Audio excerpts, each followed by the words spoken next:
어떤 분이 나는 예를 들어 이재명 대통령의 친구다, 뭐 윤석열 대통령의 친구다, 뭐 트럼프 대통령의 친구다라고 하면서 자기의 신분을 자랑한다. 내가 이래봐도 내가 누구 친구거든. 이렇게 말한다면 여러분이 어떻게 생각을 하시겠습니까? 뭐 아마 속으로 그럴지 모르겠습니다. 먼저는 이 사람이 대단한 사람인가 보다 뭐 이렇게 생각할 수도 있겠지만, 또 반면에는 그래 잘났으면 얼마나 잘났냐, 또 뭐 이런 생각도 해볼 수 있겠죠. 굉장히 잘난 체하네 뭐 이렇게 말이죠. 그러나 만약에 어떤 사람이 나는 저 노숙자의 친구다, 저 가난한 자의 친구다 라고 얘기한다면은 아마 사람들이 이렇게 생각할지 모르겠어요. 한 수 아래로 보고 좀 내려보지 않을까. 아니면 어떤 사람들에게는 무시당할 수도 있을지 모르겠습니다. 이게 사람의 생각이고 이치인 거죠. 그래서 뭐 나는 권력자, 누구와 가깝다, 누구와 친구다, 누구와 아주 가까운 사이다, 이렇게 얘기를 하는 거죠. 그러나 우리 예수님은 오늘 뭐라고 말씀하십니까? 19절에 보니까 인자는 세리와 죄인의 친구로다 이렇게 말씀하고 있습니다.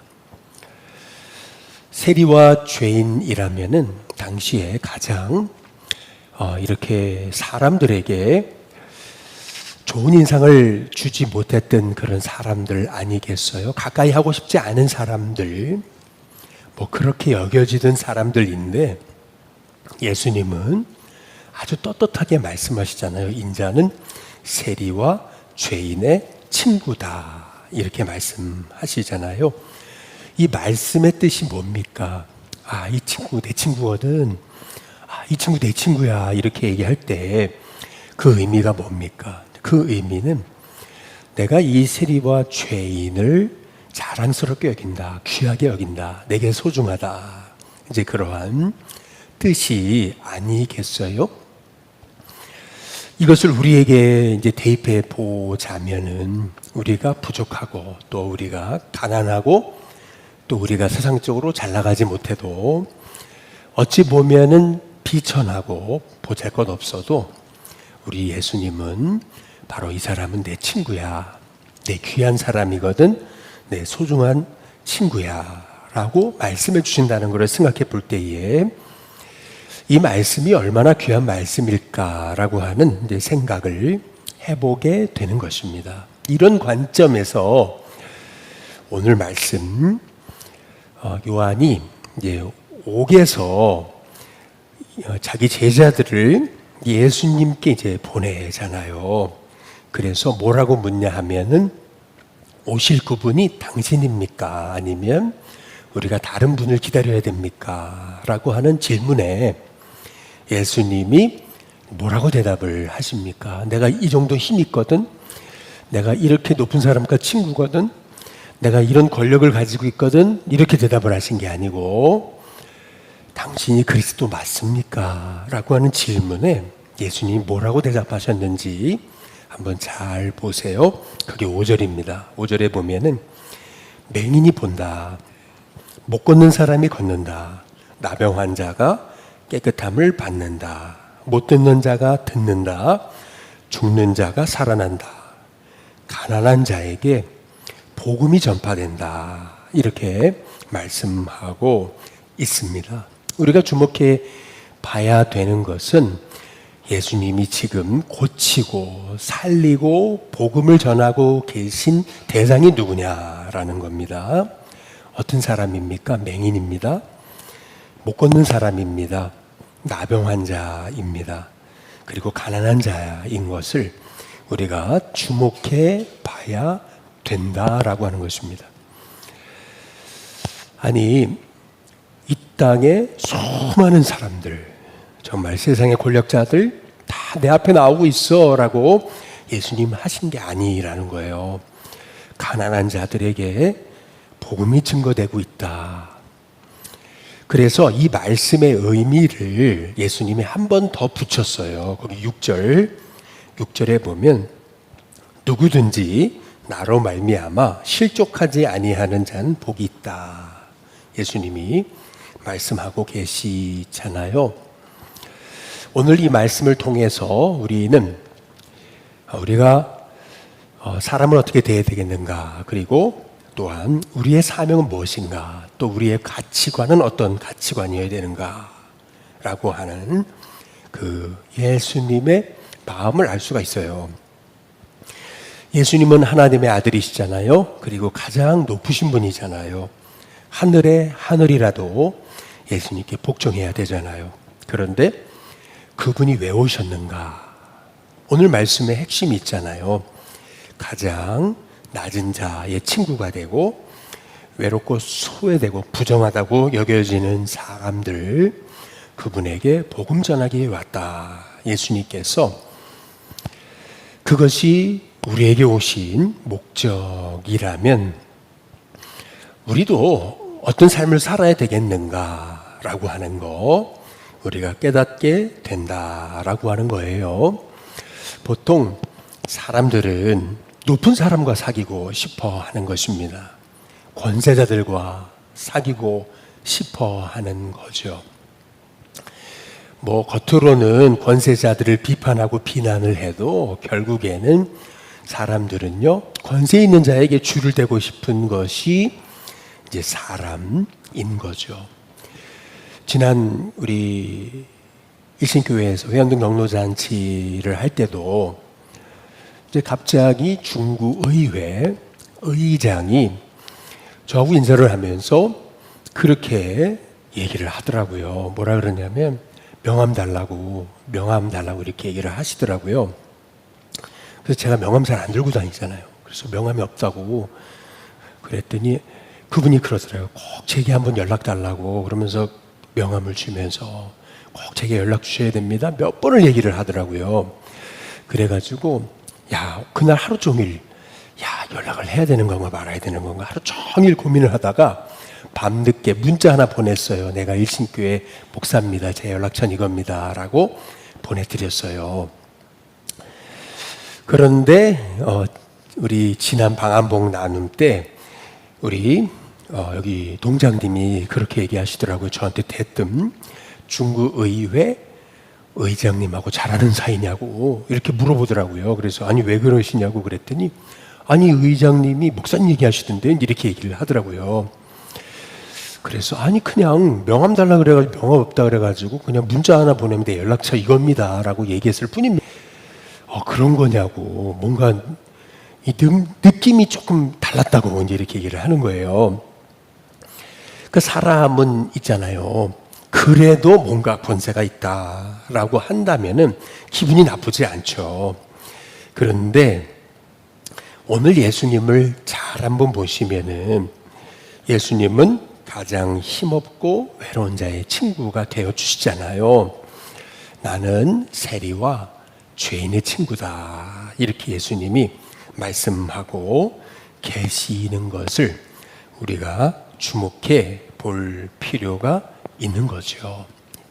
예를 들어 예수님이 세리와 죄인의 친구다라고 얘기하신다면 그러면 어떻게 되는 거예요? 내가 동급이다라고 사람들이 느껴질 수도 있는 거 아니겠어요? 그럼에도 불구하고 우리 예수님은 세리와 죄인, 그리고 가난한 자, 그리고 나병한 자, 내가 깨끗하게 함을 받게 하기 위해 왔다. 예수님이 말씀하시잖아요. 그러면서 하셨던 말씀 한마디 더 붙이셨던 거, 그 핵심이 그 말씀 안에 나와 있잖아요. 나로 인하여 실족하지 않는 자는 복이 있다. 예수님도 아셨던 거예요. 이 말을 하면 사람들이 예수님을 천하게 볼 수도 있다라고 하는 것을 예수님이 아셨던 거죠. 그럼에도 불구하고 예수님은요, 예수님이 오신 목적에 관해서 세례 요한에게 내가 온 것은 바로 이 생명의 복음, 이 복음을 죽은 자, 또 영적으로 가난한 자들에게 내가 복음을 전하기 위해 왔다. 예수님이 말씀하시잖아요. 그렇다면 여러분, 이것이 저와 여러분이 또한 가져야 될 사명이 돼야 될 줄로 믿습니다. 왜냐하면은 오늘 여기 말씀에 보면은 이제 이 말씀이 이렇게 이어지잖아요. 지금 세례 요한은 감옥에 갇혀 있거든요.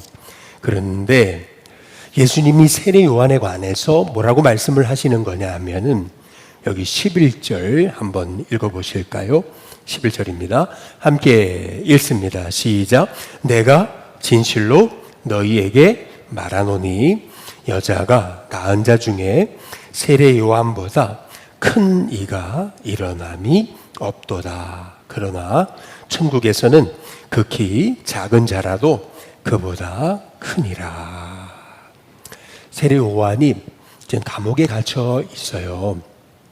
그런데 예수님이 뭐라고 말씀하시는 거예요? 여자가 낳은 자 중에 세례 요한보다 큰 자는 없다. 이렇게 말씀하시잖아요. 그가 지금 감옥에 갇혔더라도 예수님은 세례 요한이 가장 큰 자다. 예수님이 그를 칭찬해 주시잖아요. 그렇다면 그 이유가 뭐예요? 그 이유가 중요한 거예요. 10절에 보면 보라, 내가 내 사자를 내 앞에 보내노니 그가 내 길을 내 앞에 준비하리라 하신 것이 이 사람에 관한 말씀이다.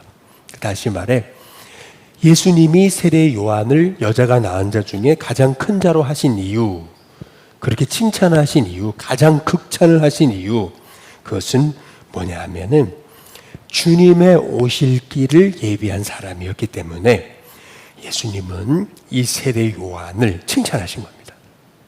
그런데 사실 이 말씀의 핵심은 그 뒤에 있습니다. 그 뒤에. 단순히 세례 요한을 칭찬하시기 위해 이 말씀을 꺼내신 게 아닙니다. 어떤 말씀이든지 그 핵심을 정확하게 간파하는 것이 중요하잖아요. 마찬가지로 오늘 말씀의 핵심은 뭐냐면은 11절을 다시 보시면은 내가 진실로 너에게 말하노니 여자가 낳은 자 중에 세례 요한보다 큰 이가 일어남이 없다. 그 다음에 뭐라고 그러세요? 그러나 이렇게 얘기하시잖아요. 그러니까 다시 말하면 뒤에 있는 구절이 예수님이 하시고 하셨던 말씀이에요. 그게 뭐냐면 천국에서는 극히 작은 자라도 그보다 크다. 이 말씀을 하시려고 하시는 거죠. 그러니까 다시 말하면은 뭐냐면은 세례 요한이 왜 이렇게 큰 자입니까? 그것은 주님의 오실 길을 예비했기 때문에. 그런데 천국에서는 지극히 작은 자도 그보다 크다. 그러니까 다시 말하면 뭐냐면은 우리가 진짜 하나님이 칭찬하시는 사람이 되려면 어떻게 해야 되는가? 진짜 칭찬받는 인생이 되려면 어떻게 해야 되는가? 그게 12절에 나와 있어요. 12절 같이 한번 읽어보겠습니다. 같이 읽습니다. 시작. 세례 요한의 때부터 지금까지 천국은 침노를 당하나니 침노하는 자는 빼앗느니라. 다시 말해 천국에서 가장 큰 자, 주님의 칭찬받는 인생은 어떤 사람이냐 하면 천국을 침노하는 사람이다. 다시 말하면은 주님의 오실 길을 예비하는 사람. 우리 주님 다시 오시잖아요. 다시 오시는 날까지 세례 요한처럼 주님의 오실 길을 예비하는 사람, 천국을 침노하는 사람 누굽니까? 여기 11장 1절에 보면은 예수님이 하시고자 하시는 말씀의 그 핵심이 나와요. 사실은 11장 1절을 다시 보시면은 예수께서 12 제자에게 명하기를 마치시고 이에 그들의 여러 동네에서 가르치시며 그 다음 뭐라고 말씀하세요? 전도하시려고 거기를 떠나가시니라. 핵심은 한번 따라해 보겠습니다. 전도하시려고. 이 말씀의 핵심이 있는 겁니다. 사실은 천국을 침노하는 사람이 어떤 사람이라는 거예요. 도대체 왜 세례 요한이 그렇게 큰 자, 여자가 낳은 자 중에 가장 큰 자가 된 이유는 무엇입니까? 그런데 천국에서는 세례 요한보다 지극히 작은 자라도 그보다 크다라고 말씀하신 핵심이 어디 있는 거예요? 그 말씀을 하시면서 예수님이 하신 말씀, 세례 요한의 때부터 지금까지 천국은 침노를 당하는데 침노하는 자는 빼앗는다. 다시 말하면은 이 표현을 잘 보세요. 침노를 당한다. 그리고 침노하는 자. 그리고 빼앗는다. 여러분, 이 표현에서 우리가 깨닫게 되는 것은 무엇입니까? 오늘 말씀의 핵심은 그거잖아요. 침노를 당하는 거예요. 아니, 문을 안 열어주거든요. 근데 문을 확 열고 들어온, 그렇죠? 그리고 침노하는 자, 문을 확 열고 들어가는 사람은 결국 가장 좋은 거 얻게 된다. 이제 이런 표현 아니겠어요? 어찌 보면은 사실은 좀 강력한 단어를 통해서 또 이 침노를 당하고 또 빼앗는다라고 하는 표현을 통해서 어찌 보면은 조금 부정적인 이미지를 우리가 느낄 수는 있지만, 그러나 예수님이 하시고자 하시는 말씀의 핵심을 우리가 딱 붙잡아야 되잖아요. 그 핵심이 뭡니까? 핵심이 뭐냐 하면은 이거예요. 하나님이 찾으시는 사람, 주님 다시 오시는 날까지 하나님이 찾으시는 사람은 어떤 사람이냐면은 적극적인 마음을 가지고, 수동적이고 피동적인 게 아니고 아주 능동적인 자세를 가지고 천국을 아주 침노할 정도로, 그러니까 저돌적인 자세를 가지고 아주 강력하게 열정적으로 복음을 전하는 사람, 바로 그 사람은 천국에서 가장 큰 자다. 여자가 낳은 자 중에 가장 큰 자다. 우리 예수님이 지금 그렇게 말씀하고 계시는 거라는 거죠. 그래서 오늘 말씀을 잘 보시면은 15절 잘 보세요. 귀 있는 자는 들어라, 이렇게 말씀하시잖아요. 뭐 귀 없습니까? 근데 귀 있는 자 들으라는 말씀이 무슨 말이에요? 예수님이 19절 끝에 부분에 보면은 지혜는 그 행한 일로 인하여 옳다함을 얻는다. 그러니까 다시 말하면 귀 있는 자 들어라, 지혜 있는 자 되라. 예수님 말씀하시는 거거든요. 그러면 예수님 말씀하신 지혜 있는 자, 어떤 사람이냐는 거예요. 16절 2세대, 세대가 어떤 세대냐, 분별하는 사람이다 라고 하는 말씀인 거예요. 이 세대는 어떤 세대냐면은 17절, 피리를 불어도 춤추지 않는 세대, 슬피 울어도 함께 가슴을 치지 않는 세대라고 하는 거예요. 다시 말하면은 무정한 세대, 그리고 참된 것에 반응하지 않는 세대를 얘기하는 거예요.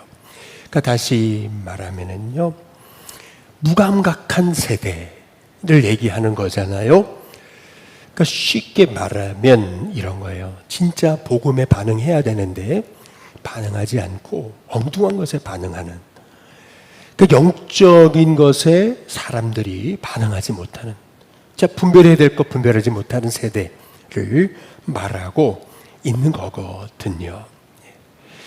그러나 오늘 말씀에서 우리가 깨달아야 되는 것이 뭐냐 하면은요, 사람들이 둔감하고 무감각하고 무정하고 그리고 영적으로 그들이 완전히 영적 지식을 잃어버린 것처럼 보여도요, 사실 사람은 영적인 존재입니다. 그래서 영적인 것에 엄청 목말라 합니다. 따라서 사람은요, 영적인 것을 찾게 되어 있습니다. 여러분, 그렇다면은요, 이 세대 사람들이 어떤 영적인 것을 찾고 있습니까? 요즘에요, 아주 무속과 무당, 이런 운세, 점, 궁합, 여러분, 이런 것들에 사람들 매여 있습니다. 우리가 속지 말아야 됩니다. 정말 이 시대 복음을 전해야 되는 시대고, 또한 복음을 알아야 되는 세대입니다. 어떻게 복음을 알게 합니까? 그 방법은 침노하는 자로 살아가는 것입니다. 빼앗는 자로 살아가는 것입니다. 적극적으로 복음 전하는 하나님의 종이 될 때 이 사람은 여자가 낳은 자 중에 가장 큰 자가 될 거다. 천국에서 가장 큰 자가 될 거다. 다시 말해 주님의 일신교회가 주님 보실 때 가장 큰 교회는 어떤 교회입니까? 일신교회가 천국을 침노하는 교회가 될 때 하나님께서는 우리 일신교회가 가장 큰 교회다 말씀하신다는 사실을 우리가 깨달으면서 가장 큰 교회, 일신교회의 가장 큰 하나님의 사람, 저와 여러분이 다 되시기를 주님의 이름으로 축복합니다.